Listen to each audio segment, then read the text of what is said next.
Hello दोस्तों, आपको clear doubt bye ECC में स्वागत है। तो आज हम पढ़ेंगे जैव परकर्म। तो जैव परकर्म क्या होता है? तो जैव परकर्म का मतलब हुआ जीवित रहने के लिए, जिंदा रहने के लिए जो कार्य हम करते हैं उस सभी कार्य को क्या कहा जाता है? जैव परकर्म।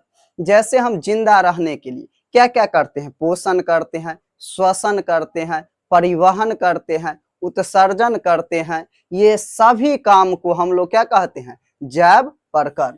तो देखिए परिभाषा हम लिख दिए हैं, क्या है? तो वे सारी क्रियाएं, तो वे सारा काम जिनके द्वारा जीव जिंदा रह सके, यानी जीवों का अनुरक्षण होता है, यानी जीवित रहने के लिए जो काम करना पड़ता है वो सारा काम को हम लोग क्या कहते हैं? जैव परकर्म। जैसे समझिए पोषण, तो पोषण क्या होता है? तो देखिए पोषण का भी परिभाषा लिख दी है। तो पोषण वह विधि है, तो पोषण कहने का मतलब हुआ पोषण एक विधि है जिसके द्वारा हम भोजन को ग्रहण करते हैं। अब भोजन में उपस्थित जो पोषक तत्व होता है उसको हम ग्रहण करके उनका उपयोग करते हैं, जैसे चलने में, बोलने में, पढ़ने में, खेलने में, दौड़ने में।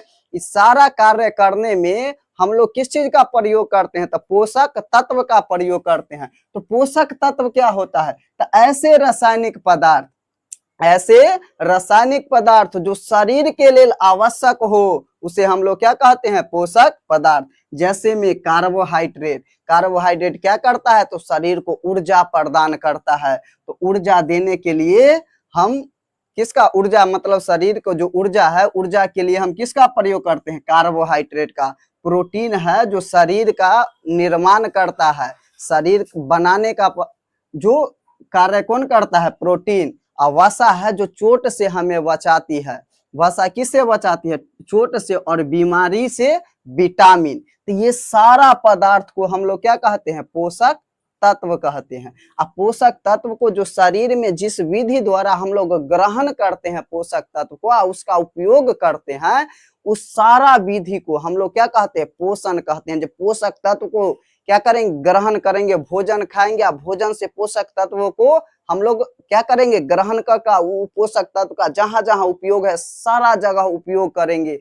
इसी प्रक्रिया को हम लोग क्या कहते हैं? पोषण कहते हैं। तो पोषण दो तरह का होता है, एक होता है स्वपोषण, एक परपोषण। अब परपोषण का ही एक भाग होता है प्राणी सम पोषण। तो स्वपोषण किसको कहते हैं? तो वैसा पोषण जिसमें जीव अपना भोजन स्वयं बनाते हैं। स्वयं कहने का मतलब ये नहीं हुआ जो हम चावल लिए अपने पका लिए हम कहेंगे स्वपोषी है, ऐसा कुछ नहीं है। स्वयं कहने का मतलब जो हमें कोई अन्य जीव की सहायता लेनी नहीं पड़े।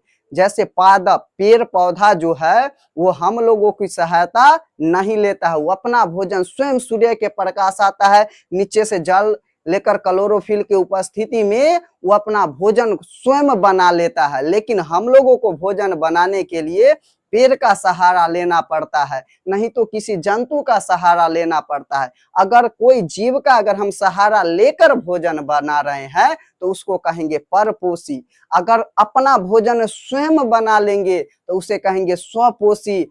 इस पोषण को, जो अपना भोजन स्वयं बनता है जिस पोषण में, उसको हम लोग कहेंगे स्वपोषण। जिसमें अपना भोजन स्वयं नहीं बनता है, यानी दूसरा से अपना भोजन ग्रहण करेंगे, उसको कहते हैं परपोषण।